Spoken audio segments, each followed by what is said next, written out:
grabar. Entonces, les decía, vuelvo a repetir, hoy es lunes 13 de mayo, vamos a hacer la clase número 8 de desarrollo motor y el tema que vamos a analizar hoy es el periodo de 6 a 8 años. Estamos trabajando con la comisión del turno noche. Y para poder desarrollar el tema vamos a hacer una clase expositiva porque tenemos poco tiempo para analizar todo este periodo en el cual se dan cambios muy importantes en el desarrollo motor de los niños. Voy a compartir una presentación que es la que ustedes tienen en el aula virtual. Díganme si ya se ve la presentación, si alguno me hace una seña o me avisa, si ya la están Sí, viendo. se ve, pero Perfecto. Bueno, lo primero que hay que tener en cuenta en relación con el periodo de 6 a 8 años es uno de los que para nosotros es el concepto clave. El concepto clave podríamos decir que es el concepto que en torno al cual giran todas las características que va teniendo el niño en las distintas dimensiones de su desarrollo motor en este periodo. Y ese concepto clave es el de transición. Si hay algo que nosotros tenemos que tener en cuenta respecto de qué pasa o qué le pasó entre los 3 y los 5 años y qué es lo que le va a pasar entre los 9 y los 11, es señalar que este periodo, estos 2 años que quedan en el medio, son justamente un periodo de transición. ¿Por qué? Porque se produce un cambio en todas las áreas de la conducta. Vamos a ver que hay un cambio en lo motriz, un cambio en lo intelectual, un cambio en lo afectivo, un cambio en lo social, un cambio en lo moral, y esos cambios son muy importantes, tan importantes que nos llevan a hablar de una segunda infancia. Si nosotros pensamos en el desarrollo humano de los niños desde que nacen hasta este momento, podríamos considerar que hasta los 5 años estamos hablando de una primera infancia y que a partir de los 6 y hasta la pubertad, es decir, estos aproximadamente otros 4 o 5 años de su vida, según estemos hablando de niñas o de varones, lo que vamos a ver o lo que vamos a denominarlo es segunda infancia. ¿Y cuáles son las características generales? Hay una característica fundamental que seguramente les pasó a ustedes, que tiene que ver con lo social, que seguramente todos atravesamos, inclusive si acá hay algún estudiante de otro país, esta es una situación que atravesó. Hay un cambio social, educativo, que marca nuestro desarrollo motor, las posibilidades de nuestro desarrollo motor en ese momento. ¿Qué pasa a partir de los 6 años? ¿Qué se acuerdan? Comienza el colegio. Empiezan tal cual, Rodrigo, empieza la escuela primaria. ¿Y cuál es la diferencia entre ir al jardín o hacer una educación preescolar e ingresar a la primaria, que yo digo que tiene un alto impacto para nuestro desarrollo motor? ¿Cuál sería el cambio fundamental? ¿Qué se les ocurre? la socialización puede ser. Sí, El entorno. sí, Martina, la socialización es muy importante, pero vos pensá que en el jardín hubo mucha socialización. Hay algo que incide en nuestro desarrollo motor y que no incide positivamente. ¿Qué hacíamos cuando estábamos en el jardín? ¿Cómo es Jugar. jugar? Tal cual. Uno juega, ¿cómo es la sala del jardín? Un lugar donde uno tiene que estar sentado, un lugar donde uno se para, va de un rincón al otro, entra, sale, termina la actividad y cuando uno sale al patio del jardín, ¿qué hay en el patio? Juegos, sí. Juegos. Y en general, frente a los jardines de infantes, y uno por lo menos acá en Avellaneda, yo que vivo en Avellaneda, los jardines suelen estar frente a qué lugar? Plazas. Plazas. Bien. Fíjense que parecería que todo está pensado para que los chicos hasta los 5 años vivan en movimiento. Entran a la primaria y ¿qué pasa? Más estricto, tienen que estar sentados escribiendo. No Tal hay cual. juegos. Tal cual, Dayana y Pedro, tal cual. todo el día, si está 4 horas en la escuela, está 4 horas sentado. ¿Mm? Y si sale al patio, ¿qué pasa en el recreo? No pueden Puede correr. correr, no puede. No puede correr, ¿sí? En el recreo de la escuela primaria está prohibido correr porque hay chicos más grandes, porque el riesgo, porque si se cae, porque si se lastima. Bueno, todo eso es lo que quiere explicar esta primer línea de las características generales. Fíjense que dice limitación de posibilidades motrices espontáneas. Eso es lo que nos pasa a partir del ingreso a la escuela primaria. Toda la posibilidad de desarrollo de mi motricidad que yo tenía hasta los 6 años queda cercenada, bloqueada o limitada por el ingreso a la escuela primaria. Por eso también es que muchos papás, los que tienen posibilidades económicas, esta es la edad también donde los papás empiezan a mandar a los chicos a los clubes, los que los pueden pagar. Lamentablemente hoy para ir a un club hay que ser socio, ¿sí? No nos olvidemos que el contexto socioeconómico y cultural incide en mis posibilidades de desarrollo motor.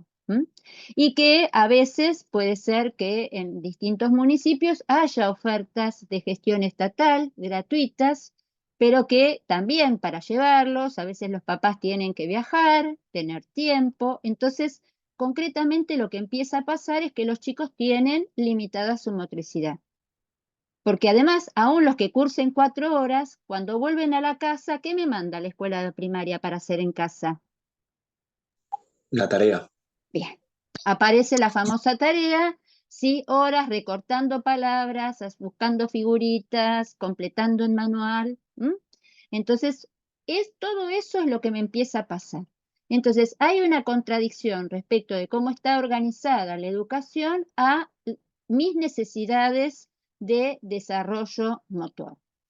Sin embargo, que uno empiece Perdón, sí, Juan. lo que también es de que tener en cuenta que antes en el jardín, por ejemplo, en sala de 5, tenés como esa adaptación al jardín que te cuesta el desprenderte y que, bueno, en primario ya no lo podés hacer. O sea, entrás, no te queda otra.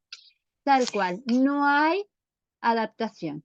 En la primaria no hay adaptación, ¿sí? En el jardín, aún en la salita de 5, vas la primera semana 1 hora, 2 horas, el que llora sigue con esta adaptación, en la primaria no.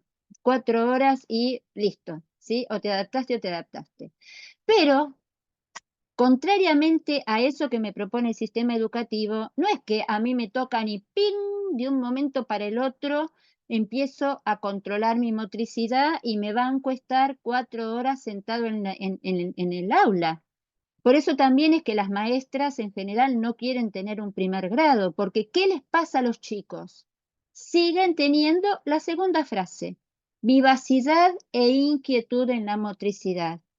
¿Por qué tienen vivacidad e inquietud? Si el que trabaja, ¿alguno de ustedes trabaja con chicos de 6 a 8, sobre todo con chicos de 6, de los que están acá?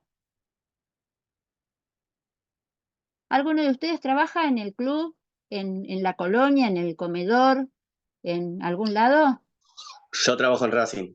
Vos, Juan, ¿y tenés grupos de 6 a 8? El año pasado tuve. Bien, ¿cómo son? Y son bastante inquietos. Es como que el tema de los ejercicios hay que explicarlo varias veces para que lo comprendan. Son distraídos. Lleva su tiempo y paciencia. Sí, eso que uno diría así, entre comillas, no tienen hormigas en el trasero, ¿no? No pueden estar sentados, no pueden estar callados. Bueno, eso, y la maestra o el entrenador o el instructor está cállate, cállate, cállense, cállense, no le peguen, presten atención. Bueno, eso es por esta vivacidad, y esa vivacidad se da por lo que dice la tercera frase. Yo no sé si esto lo vieron con Maro, pero tienen que pensar que nuestro sistema nervioso es un sistema que está organizado jerárquicamente, que tiene 3 partes muy importantes. Una de las partes es la columna vertebral, la médula que va dentro de la columna vertebral, otra parte que ya está dentro de mi cráneo, que es la subcorteza, y una tercera parte que es la última de las capas, la más evolucionada, que es la corteza cerebral. Entonces, si ustedes piensan mi sistema nervioso como la relación entre mi brazo, mi puño y mi mano, mi antebrazo sería la médula, mi puño sería la corteza cerebral, la subcorteza cerebral, y mi mano, la que tapa todo, sería la corteza, ¿sí? Corteza, subcorteza y médula. ¿Qué pasa? La subcorteza es la que controla lo que hace. La corteza es la que controla lo que hace la subcorteza y lo que hace la médula. La corteza cerebral, por lo tanto, es la encargada de no solamente controlar, sino de inhibir, es decir, que uno tenga la posibilidad de permanecer sentado, o sea, de inhibir todo lo que no tiene que hacer. Por ejemplo, moverse, hablar y además de prestar atención, mirar, escuchar, callarse. Esas funciones que tiene que hacer la corteza cerebral no está todavía mielinizada como para ejercer el control de la subcorteza y el control de la médula. Por lo tanto, los chicos tienen esa vivacidad e inquietud no solamente en su motricidad, sino en su conducta en general. Entonces, fíjense la contradicción, porque por un lado sí, vamos a explicar ahora cuando analicemos lo intelectual, que se empieza la primaria porque el desarrollo intelectual lo permite, pero como buena cultura que prioriza lo intelectual, no se tiene en cuenta que además habría que ofrecerle, además de posibilidades para el desarrollo intelectual, posibilidades para que los chicos que en ese momento están en plena mielinización puedan seguir moviéndose con tanta frecuencia como lo hacían mientras estaban en el jardín. Entonces, esas serían las tres características fundamentales, ¿no? Esta necesidad de seguir moviéndose, esa motricidad que sigue siendo muy vivaz, con mucha inquietud, y un sistema nervioso que no está preparado para controlarlo en las instancias, por ejemplo, que le exige la escuela. Sin embargo, y esa motricidad también es producto de algo que vamos a conversar ahora, hay una de las instancias del sistema nervioso que si ustedes estudiaron para el parcial la semana pasada, deben recordar que está completando la mielinización entre los, podríamos decir que la fue completando entre los 3 y los 5 años. ¿Qué parte de esas partes que yo les dije recién del sistema nervioso, qué parte del sistema nervioso completa su mielinización entre los 3 y los 5 años? ¿Qué recuerdan?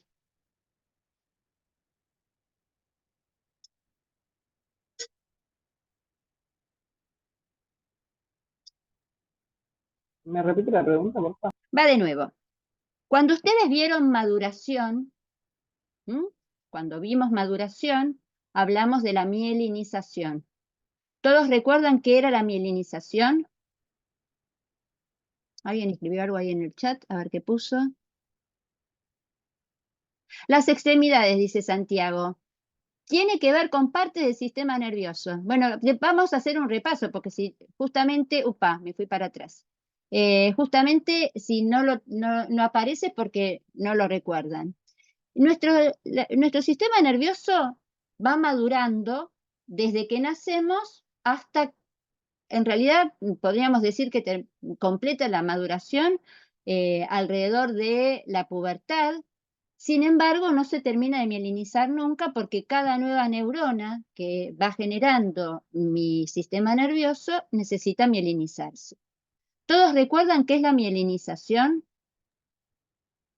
La maduración del sistema nervioso. Sí, Walter. ¿Y qué quería decir que el sistema nervioso madura? ¿Qué le va pasando? O sea, recae sobre las capacidades coordinativas. Sí, mejora las capacidades coordinativas, por eso va a mejorar lo que vamos a ver ahora. Pero ¿qué le pasa? ¿Qué es la mielinización? ¿Quién se va recubriendo de mielina? ¿Cómo? El sistema nervioso se recubre. Sí, pero ¿qué parte del sistema nervioso se recubre? La médula. ¿Cómo? La médula. A ver, la columna, bien. Cefalocaudal. Bien, La neurona. Bien, Claro, bien. esas son las dos leyes de mielinización. Bien, las dos leyes de la mielinización. Fíjense, entre todos, si cada uno va aportando un poquitito, entre todos lo armamos, así tipo rompecabezas. Cefalocaudal próximo distal. Sí, ¿y qué es lo que avanza cefalocaudal y próximo distal? Cefalocaudal, próximo distal. Las neuronas. Las neuronas están, ¿sí? Las neuronas están. Piensen en las neuronas, ¿sí? A mí me gusta dar un ejemplo que es, yo no sé si Maru se los dio. Ustedes piensen que las neuronas son como el cableado eléctrico de una casa. Las neuronas y los nervios son el cableado eléctrico de una casa. En este caso, mi casa soy yo, mi cuerpo. Pero en el momento en que nazco, mis neuronas tienen todos los cables pelados. ¿Cuándo un cable está pelado? ¿Cuando le falta qué? La mielina. Bien, en este caso vamos a pensar en el cable cuando al cable le falta el plástico que lo recubre. Yo digo, uy, está ahí un cable pelado, un cable que no tiene plástico, tiene posibilidad de cortocircuito. En este caso, un nervio que no tiene mielina, un axón que no tiene mielina, lo que no puede hacer es transmitir el impulso nervioso con la velocidad que se requiere que la transmita. Entonces, imagínense, nace un bebé, nace con todo su sistema nervioso, con sus neuronas y los axones. Acuérdense que los axones son las prolongaciones de las neuronas que van llevando la información de una neurona a la otra o de una neurona a un órgano o a un músculo.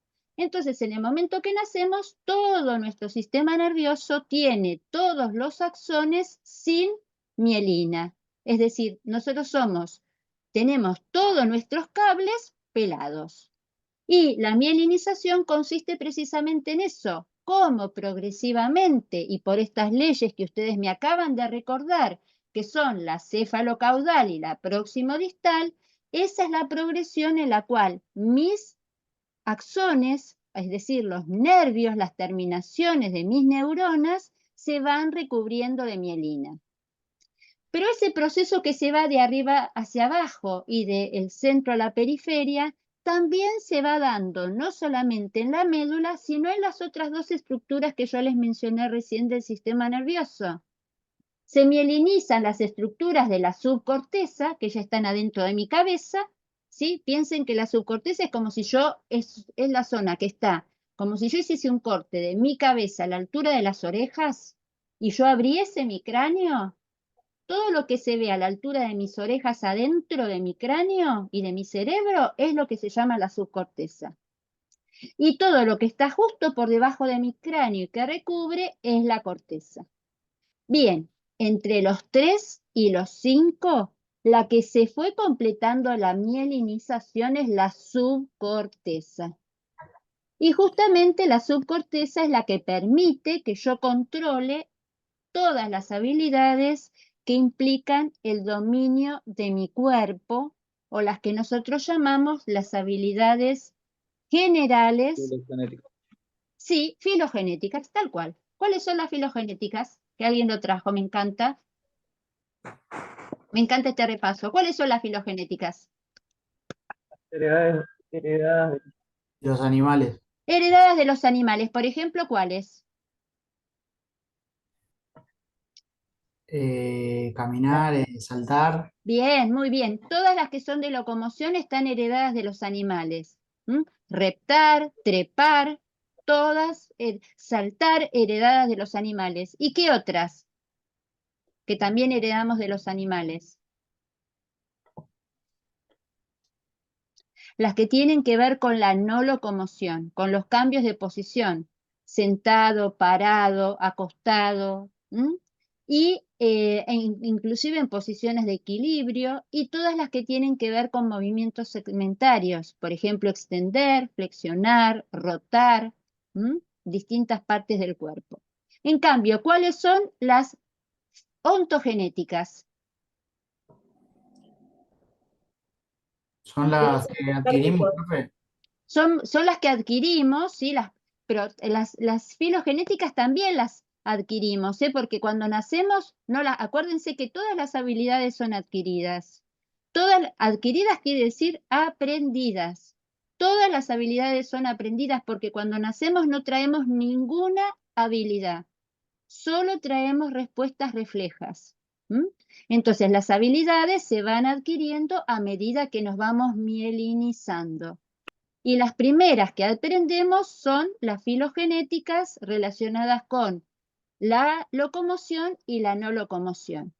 Y esas que ustedes acaban de mencionar son también las que se logran no solamente aprender, sino dominar a partir o entre los 3 y los 5 años, gracias a que se va completando la mielinización de la subcorteza. Y esa mielinización de la subcorteza le va permitiendo a los chicos entre los 3 y los 5 que cada vez dominen mejor su cuerpo. Por eso es que los chicos entre los 3 y los 5, que ustedes lo estudiaron para el parcial, son chicos que pueden correr, saltar, trepar, hacer cuadrupedia, rolar, transportar, traccionar, pararse, sentarse, acostarse, reptar. Y también pueden empezar a utilizar objetos, es decir, habilidades ontogenéticas o manipulativas. Pero por sobre todas las cosas, entre los 3 y los 5 logran el dominio de su propio cuerpo gracias a que se mielinizó la subcorteza y entonces dominan todo lo lo filogenético. Y además, un beneficio que tiene la mielinización de la subcorteza es que van a lograr esto que aparece entre los 6 y los 8, que son ¿qué? Que también ustedes las estudiaron para el parcial. Nosotros hablamos de habilidades motrices generales y sobre las habilidades motrices generales, ¿cuáles se construyen? Ahí lo tienen en la diapositiva, mírenlo.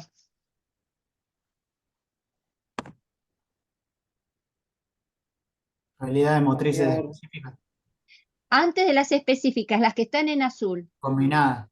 Las combinadas. Esta es la característica motriz más importante de este periodo.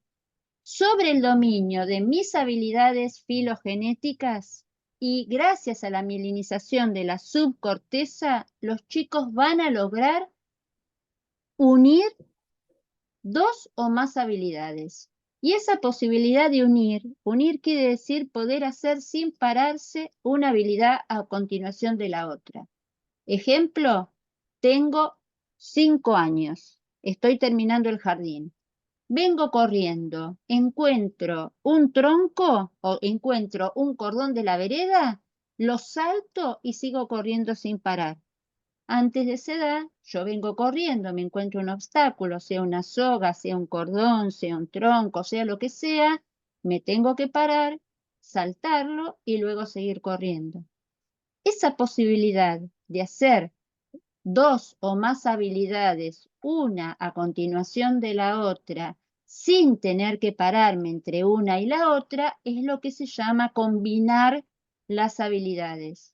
Y esa posibilidad se da a partir de la mielinización de la subcorteza, gracias, como dijo hace un ratito uno de ustedes, a que empiezan a mejorar las capacidades coordinativas, entre ellas una que es la que me permite unir. ¿Cuál es la capacidad coordinativa que permite unir 2 o más habilidades? Acople. Tal cual, Juan, el acople, ¿sí? El acople es la capacidad coordinativa que permite unir, acoplar quiere decir eso, unir 2 o más habilidades.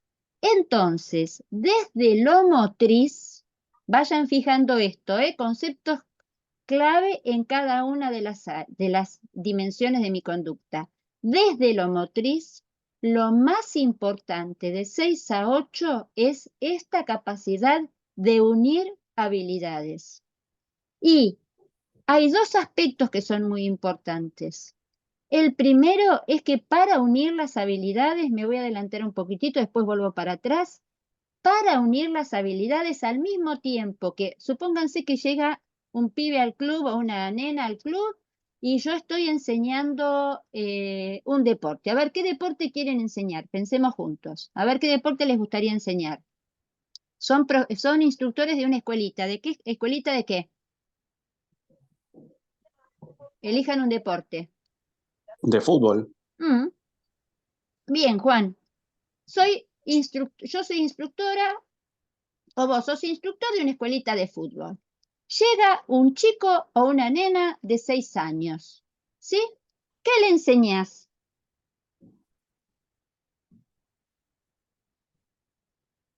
Juan, el pregunta es para Juan y para todos, ¿eh? Ejemplo práctico, ¿qué le enseñás? Primer día de la clase, ¿qué haces?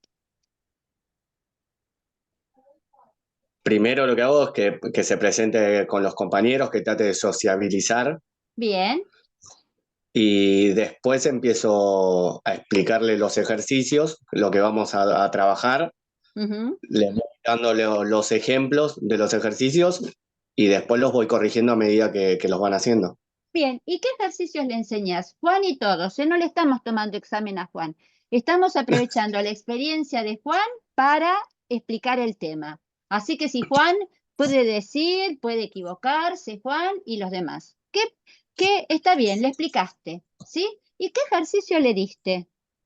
Ejercicios con motricidad y sobre todo con coordinación. Bien, ejercicios con motricidad y coordinación. Bueno, acá lo fundamental, Juan, lo que uno debería evitar, que de hecho se hace, es esto. Me voy para atrás, acá. Lo que deberíamos evitar es que si llegan a la clase de fútbol el primer día, yo tenga la tentación con uno de 6, que no lo conozco, de querer enseñarle alguna habilidad del fútbol. Por ejemplo, ¿qué sería enseñarle una habilidad de fútbol? ¿Qué le puedo llegar a exigir? Enseñarle a gambetear, a, Bien, enseñarle a gambetear, Rodrigo, por ejemplo, ¿con qué exigencia?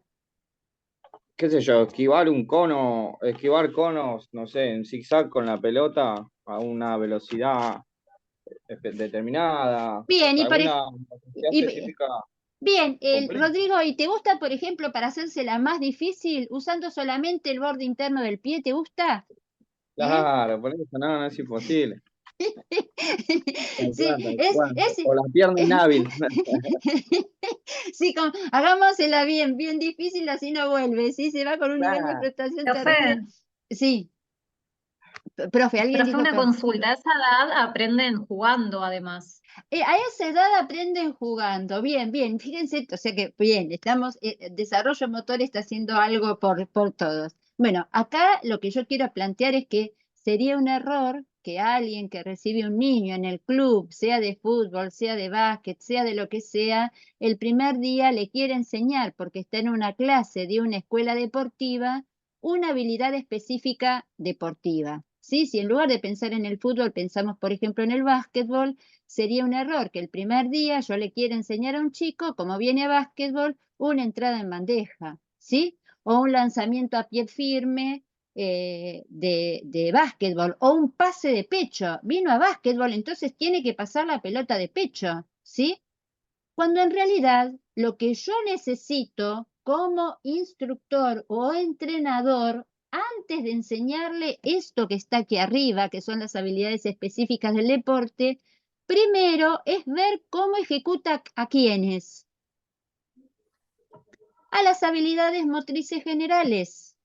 Por eso es que inclusive antes de empezar a enseñar habilidades combinadas, lo que yo debería hacer como instructor o entrenador de cualquier actividad con niños de esa edad es ver cómo ejecutan las habilidades en sí mismas. Es decir, cómo corre ese chico, cómo salta, cómo lanza. ¿Mm? Es Y ahí decir, también se explica si sí. hay dificultades también. Claro, Uh, ¿por qué, Pedro, tengo que saber cómo realiza esas habilidades? Porque antes de empezar a combinarlas, cada habilidad tiene un patrón. ¿Qué quiere decir un patrón? Tiene una técnica en sí misma. Por ejemplo, ¿yo puedo correr arrastrando los pies? ¿Qué les parece? ¿Puedo correr No, arrastrando los pies sin elevar las rodillas? no, de ¿Con ninguna manera. con las manos colgando al costado del cuerpo? ¿Puedo correr así? no. No, No. hay un patrón de la carrera, hay un patrón de la carrera, hay una inclinación del tronco adelante, hay un balanceo de los brazos, hay una elevación de la rodilla. ¿M? Es decir, carrera tiene una técnica que si el chico, por falta de ejercitación espontánea, no la aprendió, yo como profesor del club, antes de enseñarle el deporte que sea, le tengo que enseñar a correr, le tengo que corregir esa habilidad motriz general. Si el chico llega a mi clase y cuando yo los hago saltar en el lugar, salta y cae con los talones, no amortigua el peso del cuerpo, pierde el equilibrio en el momento de saltar, ¿yo me voy a preocupar por enseñarle una entrada en bandeja o me voy a preocupar porque aprenda a saltar? ¿Qué les parece a ustedes? Así que aprende a saltar. Por eso, entonces, inclusive antes de empezar a combinar las habilidades, como instructor, como entrenador, lo primero que yo tengo que hacer con el de 6 es ver qué pasa con sus habilidades motrices generales. Entonces, punto 1, ¿cómo ejecuta? Por ejemplo, acá, fíjense, se van a encontrar, sobre todo con los chicos hoy en día que no tienen experiencia, a veces ni siquiera en la escuela, en educación física, ni que hablar, decíamos recién, de ir al club, a veces los chicos ni siquiera van a las plazas, entonces, ¿cómo se aprenden las habilidades si no es ejecutándolas? ¿Cómo lanza? ¿Qué lanza? ¿Solamente con el brazo o usa también el tronco? ¿Con qué le da impulso? Fíjense que un chico de 6 a 8 años ya tendría que estar en este estadio. Cuando hablo de estadio es, usa el tronco, lleva el peso hacia atrás, rota el cuerpo para darle mayor impulso. Bueno, todas esas cuestiones son las que yo debería mirar como especialista en actividad física y deportes antes de preocuparme por esta instancia que es que las empiece a combinar. Una vez que yo vi que los chicos ejecutan correctamente las habilidades motrices generales, por ejemplo, llegó a la clase de Juan, lo primero que yo haría es verlos correr, mirarlos, cómo corren, ¿sí? Bien, mirarlos, cómo saltan. Bueno, mirarlos, cómo llevan la pelota con el pie, no importa, ¿pierden el contacto con la pelota? ¿Son capaces de correr golpeando una pelota? Y a partir de ahí empiezo a ocuparme de combinar las habilidades. Por ejemplo, empezamos a combinar. ¿Puede patear una pelota? Él está quieto y patea una pelota que le pasa un compañero. ¿Puede? Eso sería una primera forma. Llega la pelota y sin detenerla la devuelve. Ya ahí está haciendo una combinación porque pasa y recibe sin parar. No es que recibe la pelota, la para y después la patea. Ya ahí hay una primera combinación. Segunda combinación, es capaz de correr pateando la pelota sin perder el contacto con esa pelota. Segunda posibilidad de combinación. Tercer posibilidad de combinación, es capaz de correr pasando y recibiendo la pelota de un compañero en movimiento. Recién cuando yo me doy cuenta que hay ese dominio, que hay la posibilidad de combinar habilidades, es más, es capaz de pasar corriendo una pelota y esquivar a un compañero que está parado. Recién cuando noto que es capaz de combinar esas habilidades, podría, ahora vamos a ver cuál es la progresión de las habilidades combinadas, podría llegar a pensar en enseñar alguna habilidad específica del fútbol. Pero antes de enseñar habilidades del fútbol, le tengo que enseñar a patear. Le tengo que enseñar a patear mientras que corre. Le tengo que enseñar a patear y recibir la pelota pateándola con un compañero. ¿Se entiende por dónde va la idea de las habilidades combinadas como habilidad de transición?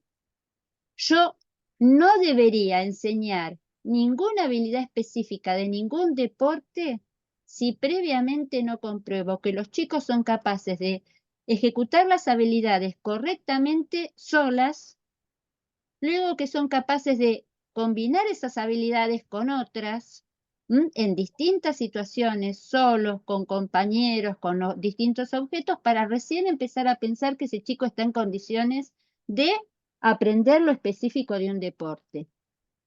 De allí que esto está en el medio y se llama motricidad de transición. La motricidad de transición es toda la que yo le debería enseñar y generar situaciones para que aprenda en este periodo, entre los 6 y los 8 años. Y es La puedo hacer gracias a que los chicos ya traen una motricidad básica, es decir, que ya saben y coordinar habilidades generales, y los estoy preparando para lo que sería el momento ideal para aprender los deportes, que es el que sigue, que es el periodo de 9 a 11 años. ¿De lo que expliqué hasta acá alguna duda? No, te comento algo chiquito, Gladys. A mí me Sí, tocó tanto este año como el año pasado que he chocado justamente con los padres que me decían, mirá, que no sea tanto tirarle la pelota y que jueguen. Entonces ahí es donde justamente le digo lo que vos decís. Primero, para antes de patear una pelota, tienen que saber respirar y saber correr. O sea, inhalar y exhalar, porque después empieza, me duele el costado, me duele el pecho, porque no toman conciencia de lo que están haciendo.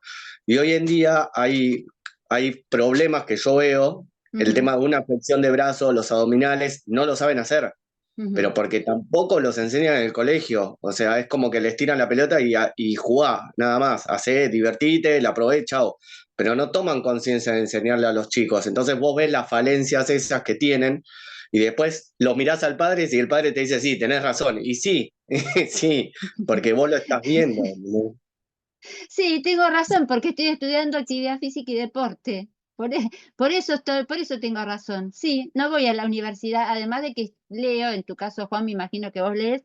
Bien, entonces, justamente, recién ustedes planteaban el tema de los juegos.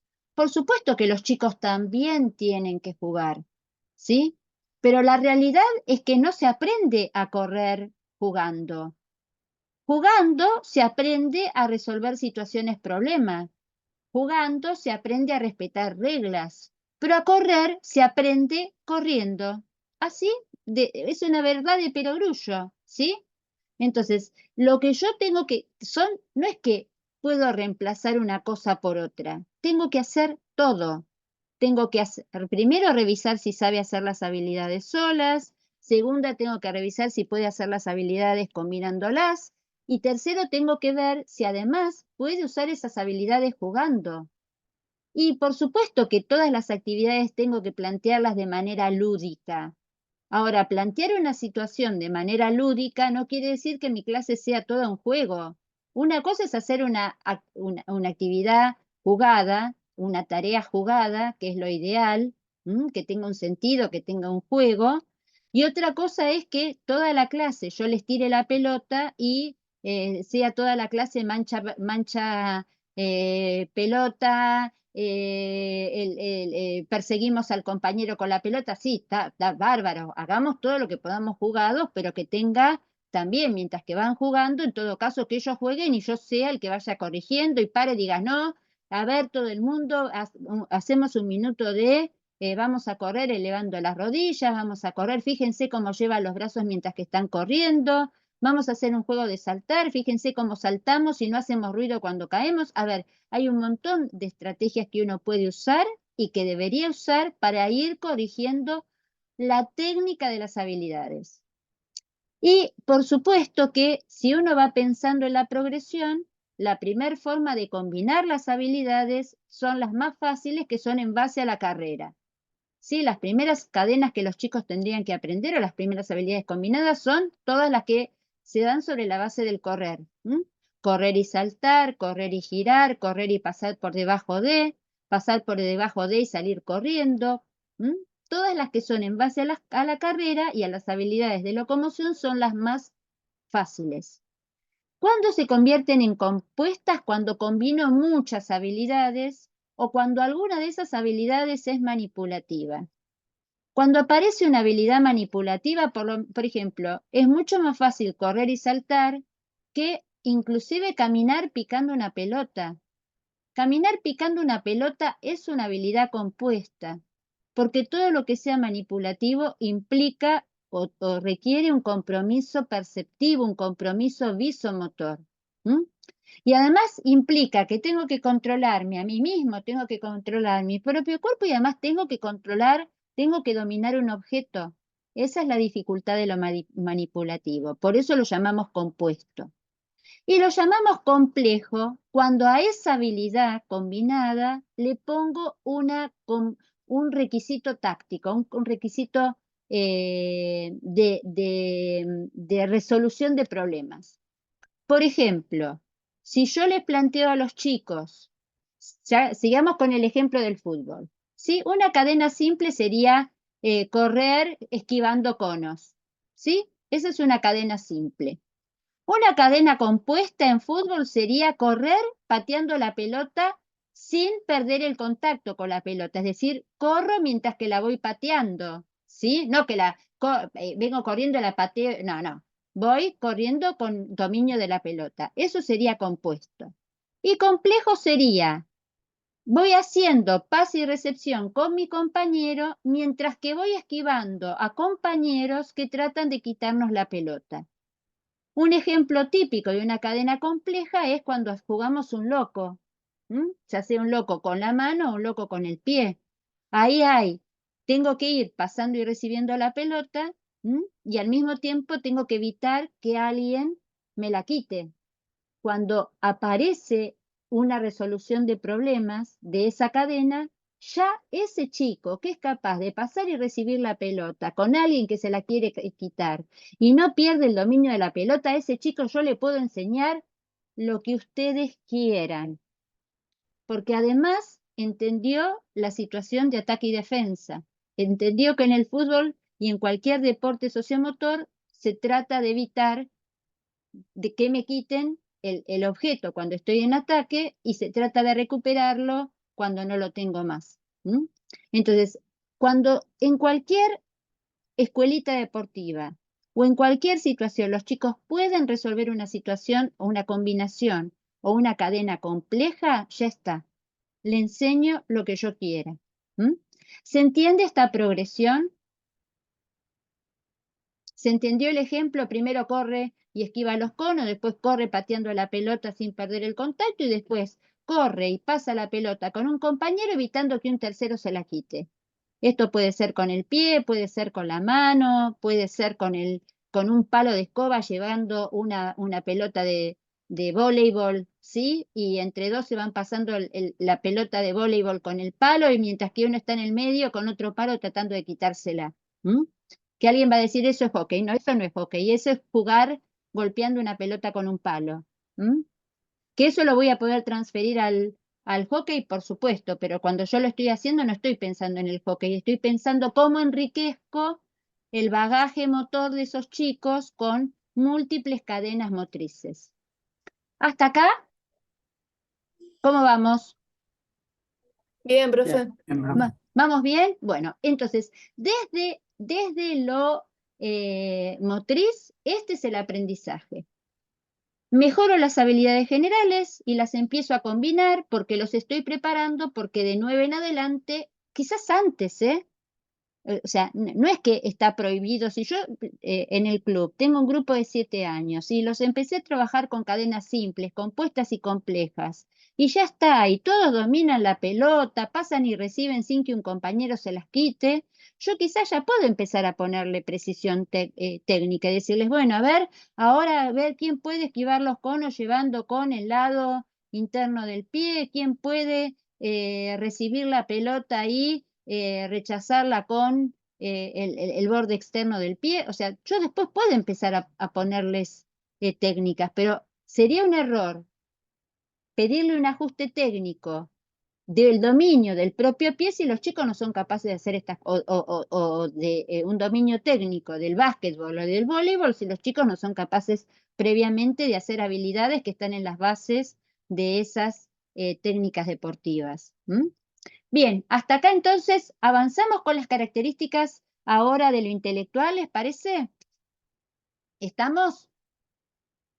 Sí, ¿Sí? profe. Bien, vamos entonces yo les dije entonces desde como concepto de transición este pasaje en lo motor de lo general a lo específico y en el medio lo combinado. Estamos en un momento de transición. Y justamente como uno de los aspectos más importantes es aprender estas habilidades, si yo pienso en el procesamiento de la información, a diferencia del periodo de 3 a 5, que donde ponía el acento en el aprendizaje, en ese procesamiento de la información de 3 a 5, ¿quién recuerda? En la percepción. Tal cual, Juan, poníamos el acento en la percepción, porque precisamente, ¿qué era para nosotros lo importante? Que en ese momento los chicos pudiesen empezar a construir o a darle forma a qué aspecto que es tan importante para cualquier actividad motriz, que era lo que los chicos empezaban a organizar de 3 a 5.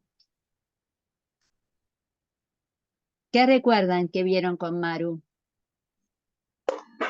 ¿Cómo se llama esa gran noción que me permite tener un conocimiento de mí mismo? El yo. Sí, el yo desde lo psicológico. Y Esquema corporal. Bien, muy bien. No sé quién lo dijo. ¿Martina? ¿Vos? Sí.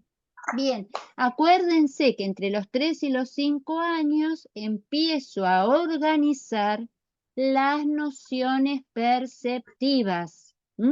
Empiezo a construir una representación mental de mi propio cuerpo, una imagen mental de mi cuerpo.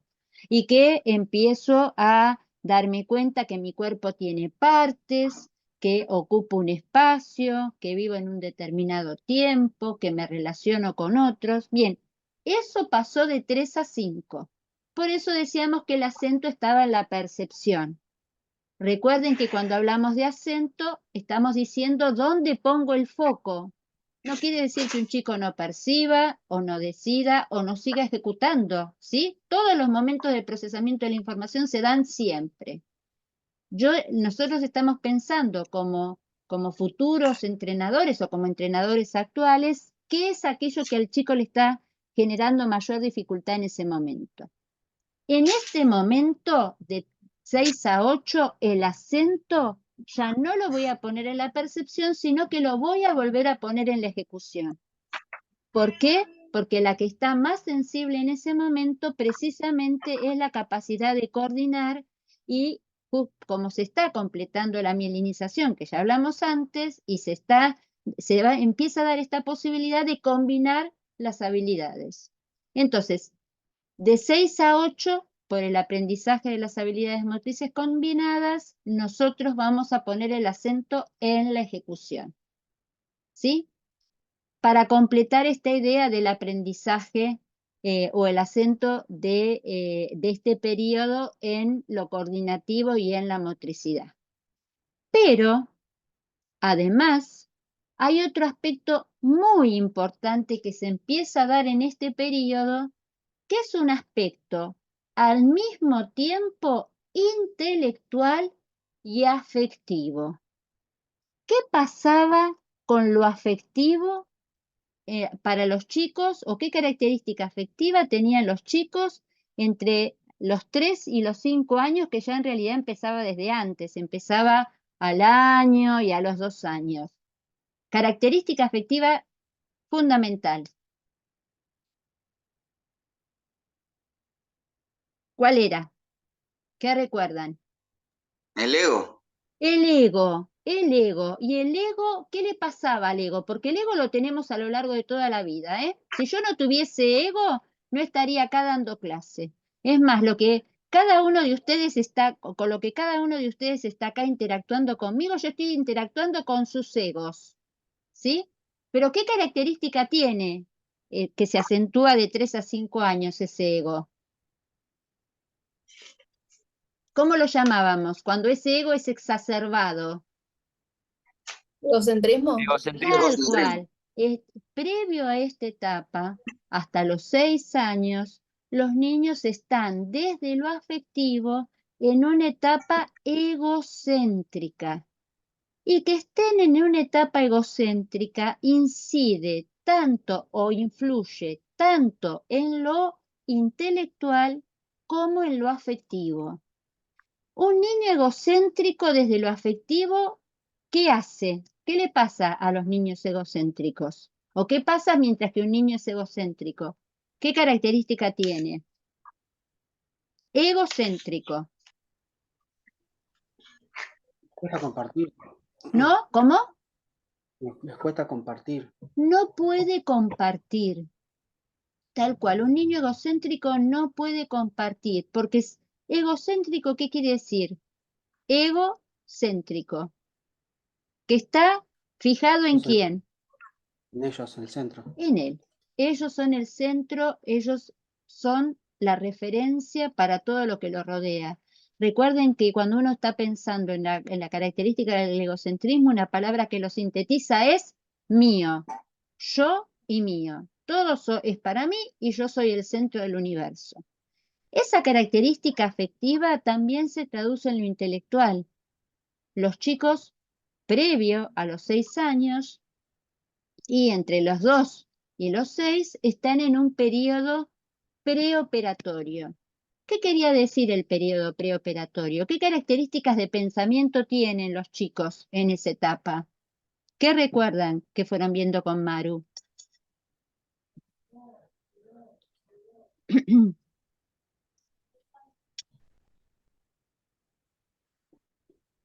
¿Se acuerdan de alguna característica de pensamiento preoperatorio? ¿O en qué actividades se manifiesta el pensamiento preoperatorio?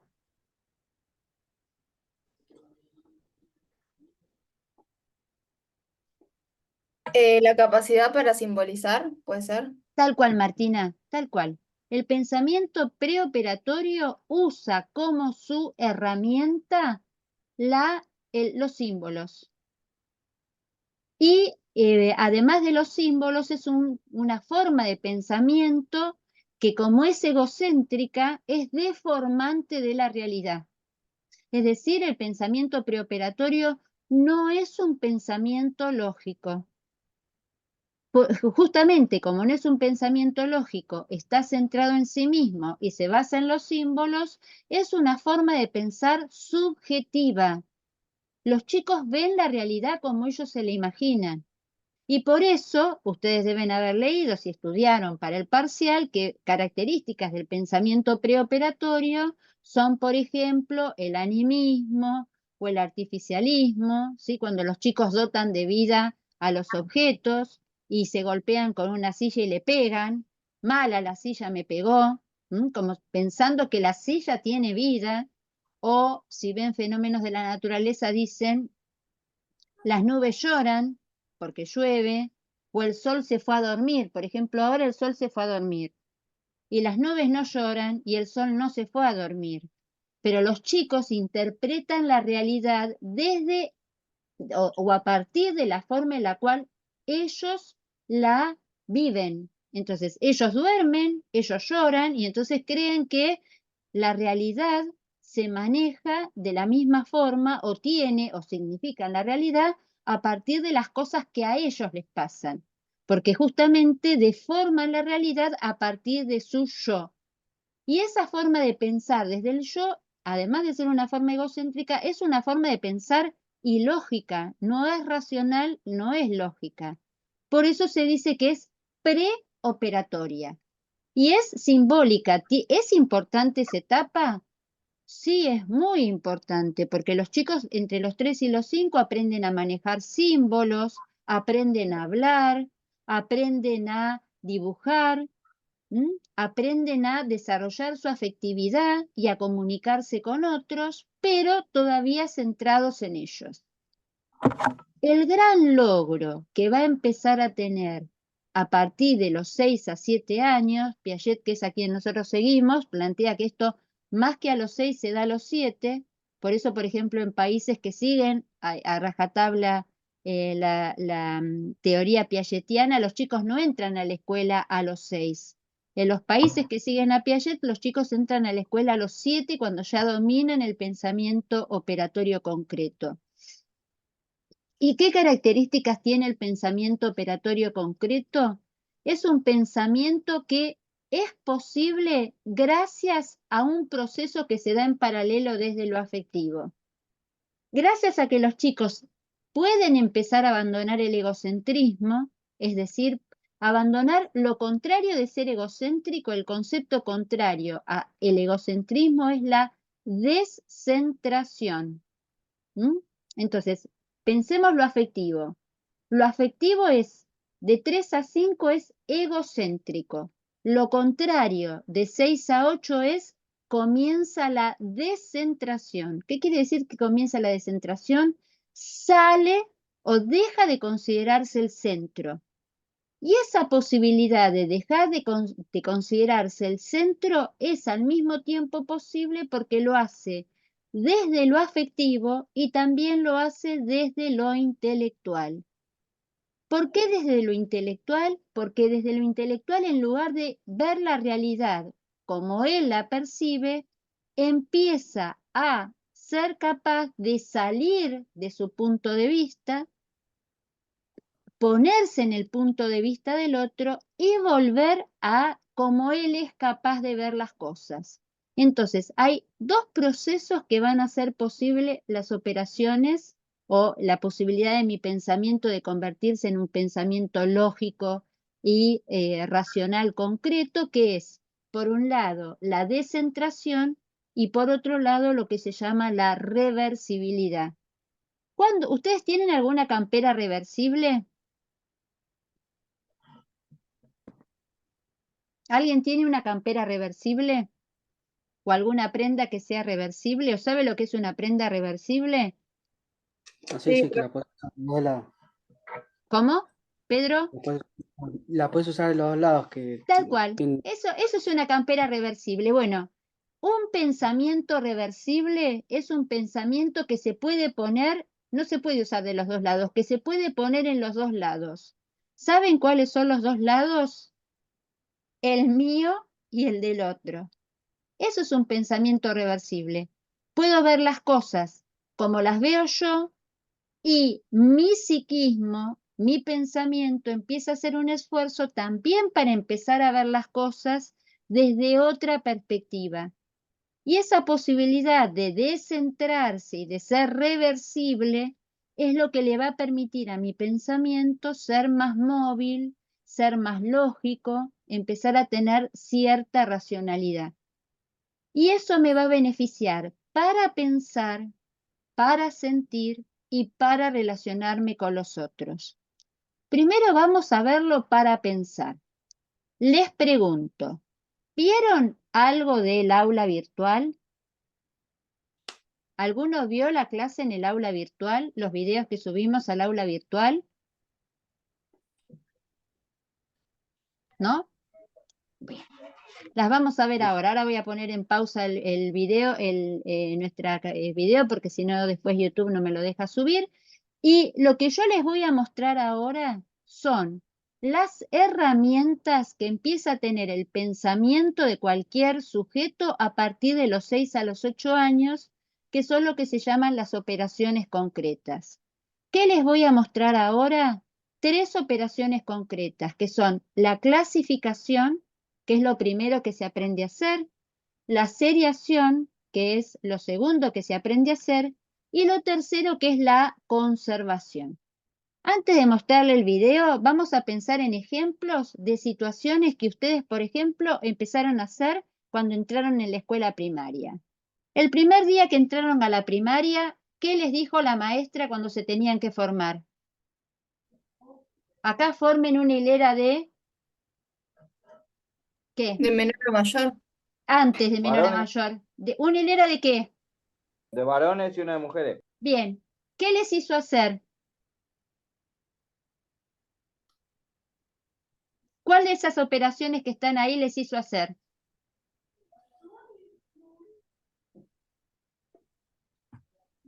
¿Qué se imaginan? ¿Hilera de varones? Clasificación. Se Clasificación. clasificación, no sé quién lo dijo, si fue Rodrigo o quién. Lo primero que les pidió la maestra el primer día, en el jardín hacían el trencito como fuera, ¿sí? Entraban a la sala haciendo el trencito como sea. A partir de la primaria, la maestra les dijo, acá una hilera de nenas y acá una hilera de varones. Es decir, les hizo clasificarse. ¿Qué es clasificarse? Identificar a los objetos por un atributo. En este caso, el atributo de género, ¿sí? Porque no sabemos si todos los que se pusieron, o sea, uno podría pensar que todos los que se pusieron en la hilera de nenas son nenas, pero quizás ya hay algún nene de sexo masculino, pero que ya se autopercibe como nena, así que se clasificó por género. Bien, se clasificó, es decir, cada uno identifica que pertenece a esa clase. Las que están acá son nenas o se autoperciben como nenas, los que están acá son varones o se autoperciben como varones. ¿Sí? Se clasificaron. Eso es una operación que puede hacer mi pensamiento, que es, esto va junto con esto porque tienen una característica en común. Y esto va junto con esto porque tienen una característica en común. Para hacer eso yo ya tengo que estar descentrado. Yo tengo que ser capaz de responder a un atributo que me es y a una exigencia que me es externa a mí mismo. En este caso, ubicarme de acuerdo a un atributo. Y después Martina dijo, no sé quién fue que dijo, y además esa hilera, ¿cómo les pidió que fuera? De menor a mayor. ¿Qué es ponerse de menor a mayor? Es según de la altura que tiene cada uno. Sí, y de esas operaciones que está ahí, ¿cuál sería la que les pidió la maestra? Primero les pidió que se clasificaran y lo segundo que les pidió es que ¿qué? Seriación. Seriación, que se ordenen, Martina. La maestra les dijo, ordénense del más bajito al más alto, ¿sí? De menor a mayor. Eso es la seriación, esa es la capacidad de un sujeto de ir estableciendo un orden entre otros objetos, también de acuerdo a las características entre un objeto y el otro, porque para ponerse de menor a mayor, ¿ustedes qué tuvieron que hacer con sus compañeros? ¿Qué hacían en la primaria cuando querían saber quién iba adelante o quién iba atrás? ¿No se acuerdan? ¿Qué hacían? ¿Se ponían cómo? El otro, ¿dónde está el otro? ¿Cómo se pone el otro? Espalda. Espalda con espalda, ¿y qué nos tocábamos? La cabeza. La El cabeza. hombro. Sí, pero fundamentalmente la cabeza. Y el que tenía la cabeza más baja iba ¿a dónde? Adelante, y el que tenía la cabeza que era más alta iba atrás. Pero resulta que yo después me encuentro con otro atrás mío. Entonces tengo que saber si ese otro que está atrás mío va delante mío o atrás mío. Fíjense que en la seriación se ve muy clara la reversibilidad. ¿Por qué se ve la reversibilidad? Porque estoy atrás del que es más bajito, pero estoy adelante del que es más alto. Es decir, me comparé con uno y me comparé con el otro. Esa posibilidad de mi pensamiento, de compararme con uno y darme cuenta que tengo que estar acá, y compararme con el otro y darme cuenta que tengo que estar acá, es lo que se llama reversibilidad. Hacer un camino de ida y vuelta permanentemente de comparación con los otros. Para poder compararme con los otros, yo tengo que abandonar mi egocentrismo, hacer el camino de ida y de vuelta. Entonces, voy a pausar. A ver cómo hago para pausar. Acá está. Voy a poner en pausa el video y vamos a ver, para explicarles bien, para que lo vean concretamente, ejemplos que ustedes tienen en el aula, y después les voy a pedir que ustedes vean los demás. A ver, pongo en pausa. No, acá puse en pausa la pantalla. Tengo que poner en pausa el video. A ver si me deja acá. Acá. Ahí está. Entonces, después de haber visto los videos, vamos a seguir con la presentación. Hasta acá de lo que estuvieron viendo. ¿Alguna duda o pregunta? Y lo que me parece que es muy importante, ¿veo la diferencia entre lo que puede hacer un nene de menos de 6 años y lo que sí logró, por ejemplo, la nena última que vimos agrupando los tubitos? ¿Se entiende esa diferencia de poder operar mentalmente o no? Sí, sí, o sea que un chico, una nena de menos de 6 años no puede clasificar, o sea, agrupar animales de autos o como hizo la otra nena. No podría agrupar. O sea, depende, ¿no? En general, un nene antes de los 5 años no puede clasificar. Es más, si ustedes tienen en sus casas, inténtenlo. O, por ejemplo, una prueba muy fácil de hacer es la de la trasvasación de líquidos. Si ustedes en su casa tienen vasos de distinto tamaño y hacen con alguno de sus hijos, sobrinos o nenes que ustedes tengan cerca, esas pruebas, esos nenes o esas nenas tienen menos de 7, 8 años, van a ver que siempre ese nene o esa nena queda fijado en aquel objeto que tiene la dimensión predominante, ya sea porque es más alto, puede ser que algunos digan, no, tiene más cantidad de líquido el que es más alto o tiene más cantidad de líquido el que es más ancho. En general predomina la dimensión de altura. Es decir, que ese nene queda fijado en un aspecto de la realidad sin tener en cuenta que el líquido se conserva, o sea, el líquido que hay en dos vasos que son iguales, que hay la misma cantidad de líquido, no importa a cuántos lugares yo lo pase, que siempre, que no pierda o agregue agua, a cualquier otro envase que yo lo pase va a tener la misma cantidad. Lo mismo que si yo pongo una hilera de bolitas, la ponga más separada, la ponga más junta, la haga un círculo, lo haga una estrella, si yo tenía en una hilera 5 bolitas o tenía 10 bolitas y en la otra hilera tenía otras 10 bolitas, le haga la forma que tenga, voy a seguir teniendo 10 bolitas. Eso es porque mi pensamiento empezó a ser reversible, es decir, un nene o una nena que cuando yo cambio el líquido de lugar me dice que sigue habiendo la misma cantidad, es porque mentalmente su pensamiento está volviendo a poner el líquido en el primer vaso. Es decir, su pensamiento está descentrado y es reversible. Puede ir y volver al punto de partida. Entonces, esta característica es posible precisamente por la descentración y la reversibilidad.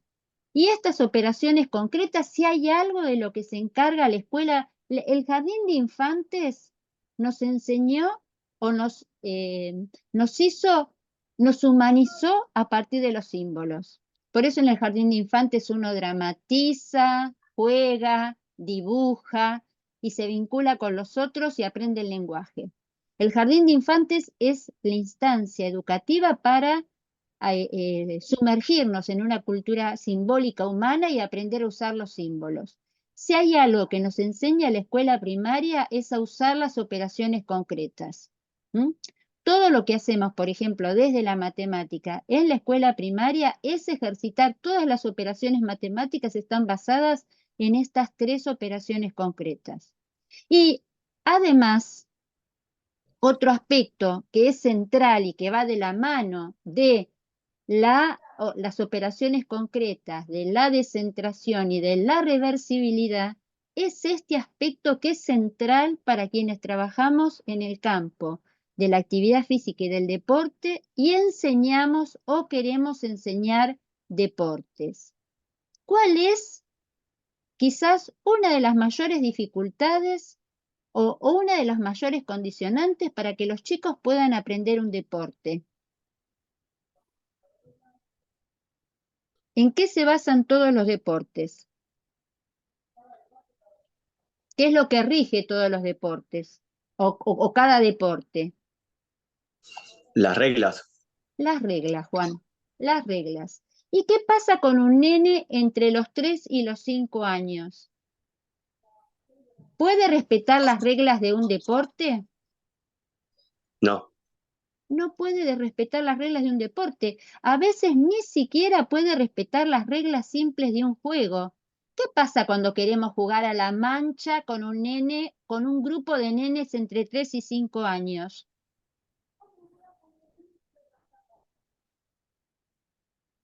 Cuando uno piensa en un juego, dice, propone un juego para 3 a 5, la mancha. ¿Puede un nene entre los 3 y los 5 años jugar a la mancha?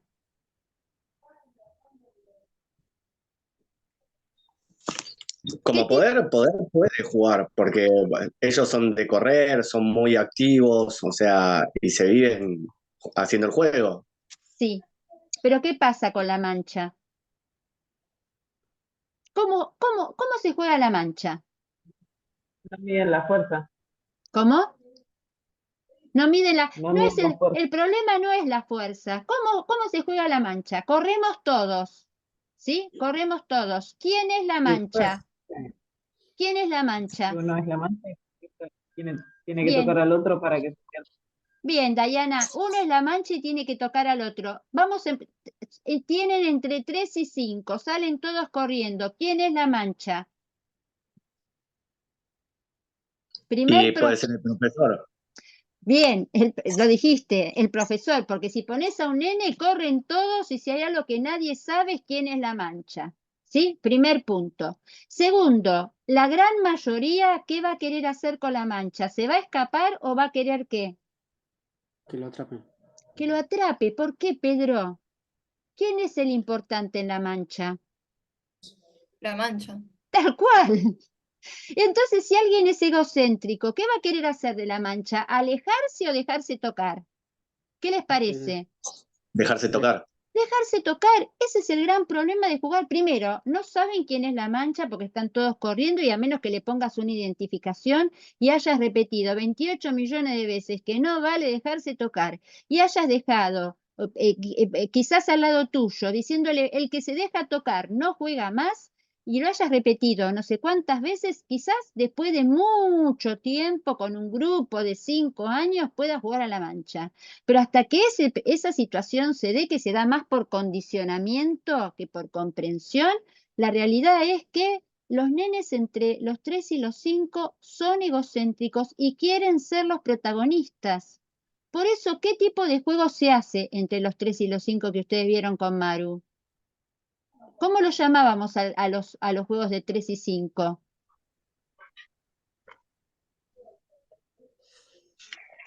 ¿Se acuerdan del oso dormilón o del pato ñato? ¿Vieron esos ejemplos?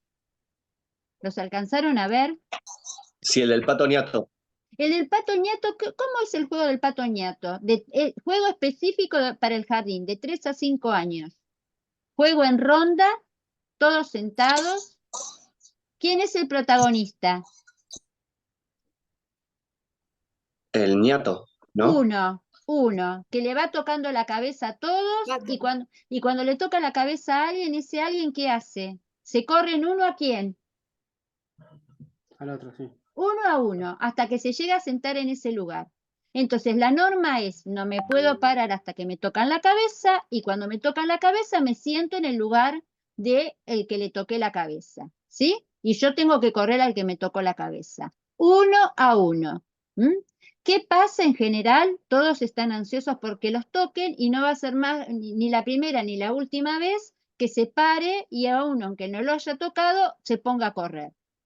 O sea que hay que explicarlo un montón de veces que no vale dejarse tocar. El otro juego, el oso dormilón. ¿Cómo era el oso dormilón? Yo no lo jugué. ¿No lo jugaron nunca? Bueno, el oso dormilón es el típico juego de persecución. El lobo estás, ¿se acuerdan el juego del lobo? ¿Jugaron alguna vez al lobo? No, ¿A la bruja de los colores? tampoco. Tienen que volver al jardín. Tienen que volver al jardín. Bueno. La de lobo sí, profe, la conozco. Sí, Bien, ¿y cómo la es, conocemos. Milton? ¿Cómo es la del lobo? ¿Cómo es el juego del lobo? Que te pregunta el lobo está, y cuando te dice que sí está, te sale a correr. Bien, ¿y a dónde vas cuando el lobo te dice que está? ¿A dónde vas? ¿A dónde corres? ¿Qué tenés que tener para que el lobo no te Ay, agarre? no sé, hasta ahí. Bien, sabía una yo. casita, tenés que tener una casita, entonces el lobo está durmiendo, Ah, todos vamos a despertar al lobo, lobo está, lobo está, lobo está, cuando el lobo se despierta nos corre y para que no nos atrape nosotros nos vamos a dónde? claro, sí, tal cual, sí, A sí. nuestra casita. Bueno, esos juegos son los juegos propios de 3 a 5, que es lo que se llama juegos de organización simple. ¿Por qué son así? Porque son juegos donde hay un único protagonista, todos vamos a despertar al protagonista, el protagonista se despierta, todos corremos para nuestra casita y el protagonista nos corre. Y el gran problema ahí también, hasta que lo aprenden, es que no vale dejarse tocar, porque ¿qué quieren ser los de 3 a 5? El lobo. Quieren ser el lobo, el pato ñato, el oso dormilón. Entonces, esos juegos son juegos propios de una moral heterónoma. ¿Se acuerdan lo que quiere decir moral heterónoma? No. No se acuerdan. No. Bueno, Las normas impuestas por los adultos. tal cual, Juan, las normas impuestas por los adultos. ¿Y cuándo somos heterónomos? ¿En qué momento de nuestras vidas?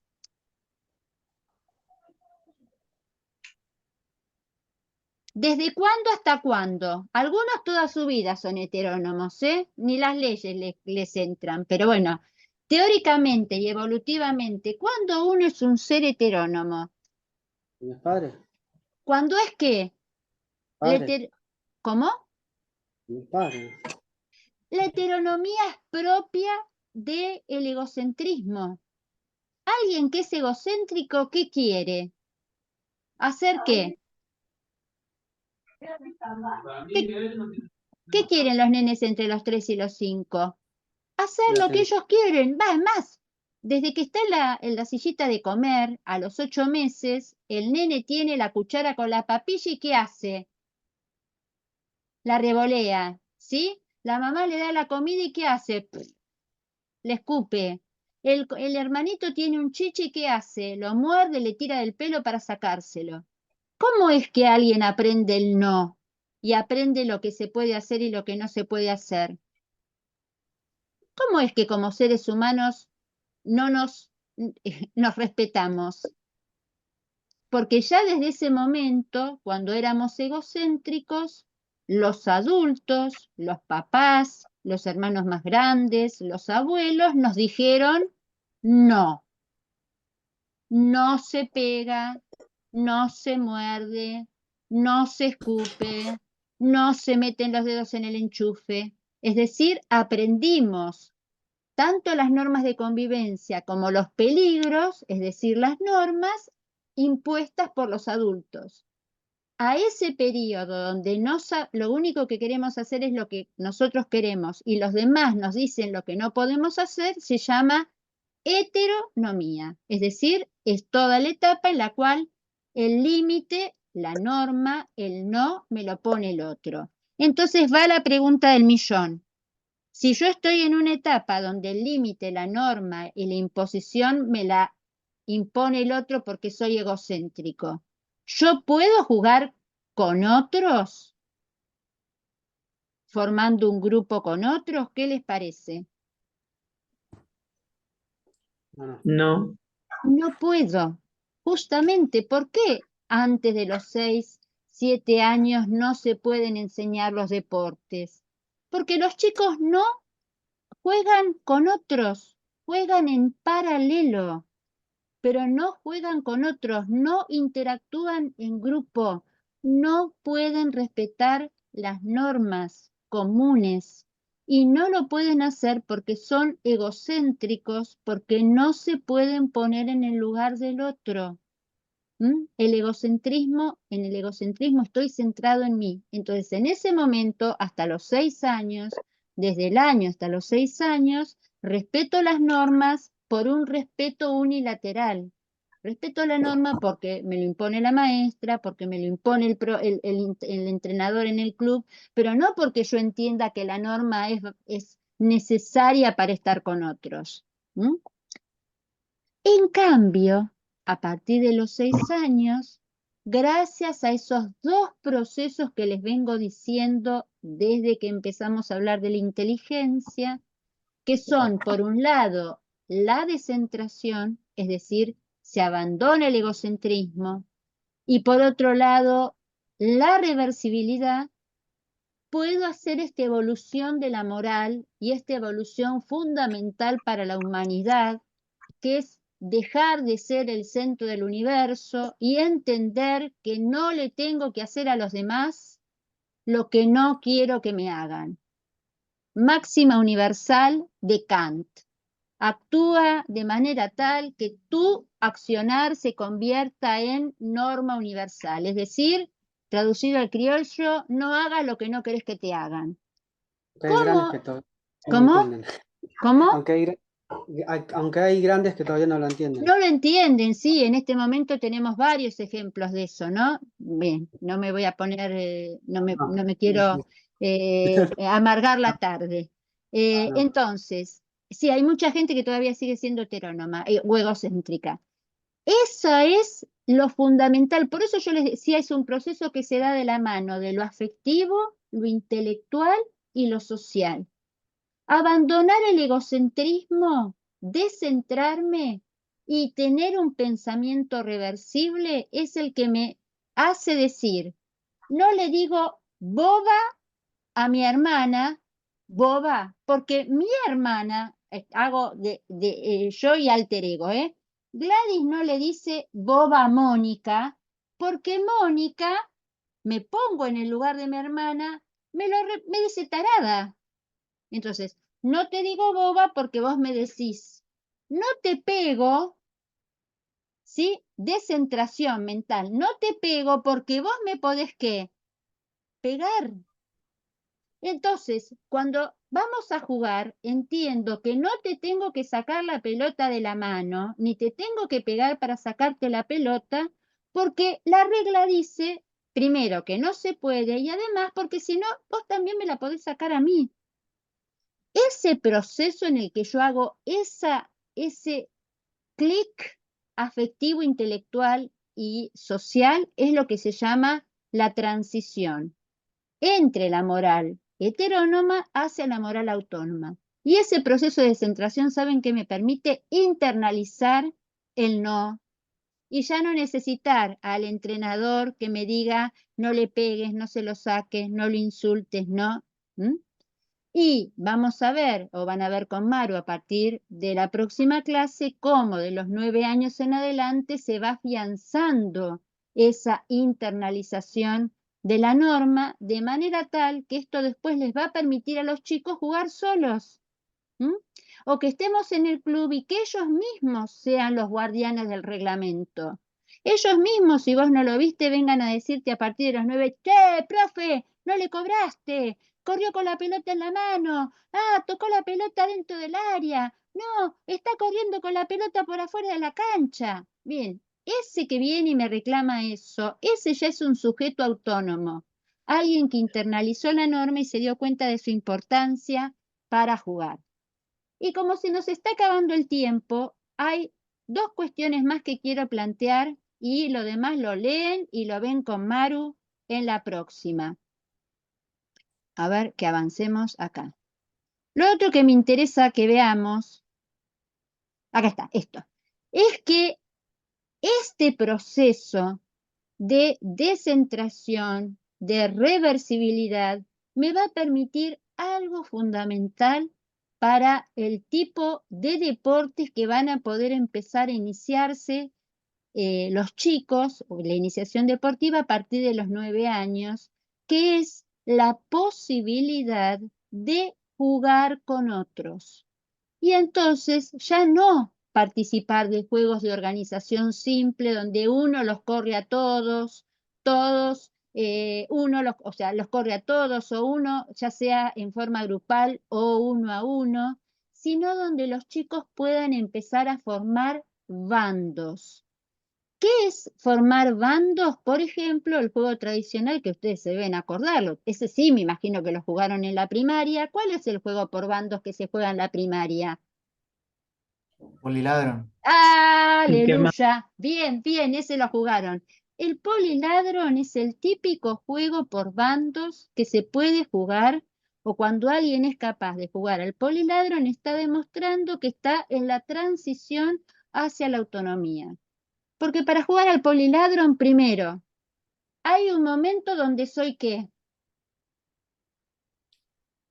Ladrón o Bien, policía. o soy policía. Fíjense, si soy ladrón, me clasifico en el equipo de los ladrones. Si soy policía, me clasifico en el equipo de los policías, es decir, operación concreta. O estoy en un grupo o estoy en el otro. No puedo ser de los dos al mismo tiempo. Operación mental, descentración. No soy yo el centro, soy un grupo. Y como soy un grupo, hay reglas que tengo que cumplir. Vamos todos los policías a atrapar a quienes, a los ladrones, y los ladrones se tienen que escapar, ¿m? O quedarse en su casa. Yo dentro de su casa no los puedo ir a sacar, a menos que tenga una orden de allanamiento. Bien. Y si soy ladrón me tengo que escapar, si soy policía tengo que perseguir. Pero después, cuando cambia el juego, cambia de rol. Es decir, me descentro y es reversible. Ahora yo juego a ser poli y vos te tenés que escapar de mí.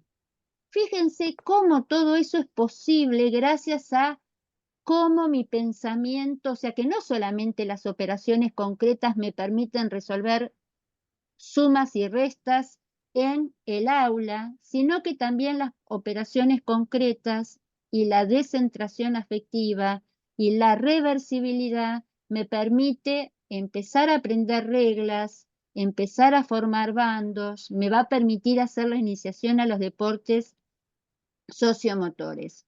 Y entonces los juegos que se van a jugar en ese momento, ya es la hora, los juegos que se van a jugar en ese momento es lo que se llaman los juegos codificados. ¿Qué diferencia hay entre los juegos por bandos con los juegos, perdón, entre los juegos de organización simple y los juegos codificados? Que los juegos codificados son juegos por bandos que ya tienen una complejidad desde la praxeología motriz, que no sé si la están viendo con Demian, si la van a ver en práctica deportiva, pero que es una forma de interpretar los juegos, donde hay situaciones de ataque y defensa, donde hay comunicación con los compañeros y contracomunicación con los contrarios, donde hay mayor cantidad de reglas, y estos juegos codificados son la antesala de lo que van a ser los juegos de iniciación deportiva, los juegos fundamentadores, los mini deportes y demás. Bien, hasta acá. ¿Alguna? Digo esto y muestro esto para que lo vean para la semana que viene. También hay una evolución en el esquema corporal, va a pasar del cuerpo percibido al cuerpo representado. Esto va a ser posible precisamente por esta evolución de las operaciones concretas. Poder representarme mentalmente es una evolución de la forma de representación de mi propio cuerpo, del espacio y del tiempo. Paso de un espacio topológico a un espacio proyectivo. Le voy a decir a Maru que les explique esto la semana próxima, ¿sí? Cómo se va dando la evolución de la percepción, que es tan importante pasar un espacio, una noción de esquema corporal representado va a ser fundamental para poder aprender las técnicas deportivas. Y algo que es fundamental, esto también le voy a decir a Maru que lo retomen, es cómo van mejorando las capacidades coordinativas, que todavía no se puede, se empieza a ver una mejora, pero que todavía no se debería entrenar específicamente las capacidades condicionales. ¿Qué pasa con el crecimiento, que está en una etapa de crecimiento regular? No hay pico de crecimiento, y cómo siguen madurando todos los órganos y sistemas. Como ya estoy en la hora en la que yo me tengo que retirar, dejo de compartir y les pregunto si antes de terminar con la grabación queda alguna duda de lo que dije hasta ahora. No, profe. ¿No? Perfecto, profe. ¿Les resultó muy complejo? Díganme, porque así yo le digo a Maru qué tiene que retomar la semana próxima, o retomo, si me toca dar la clase a mí, retomo la semana próxima yo. Esta idea de la transición, mire, muestro esto y ya sí, corto, me parece que es... Uy, ahora lo perdí. Esperen a ver si lo encuentro acá. Quiero mostrarles esto para que se entienda la idea de la transición, y ya con esto corto. Acá. Y los dejo descansar. Será un buen momento para que aprovechen, si no tienen ahora, si están en sus casas, para que aprovechen a leer y que la semana próxima les sea más fácil avanzar con este tema con Maru. Miren, esto me interesa. Fíjense cómo se va dando la transición. Esta sería un poco la síntesis que ustedes tienen que llevar al trabajo práctico de síntesis, ¿no? ¿Cómo pasamos de una motricidad básica de 3 a 5 a una motricidad de transición?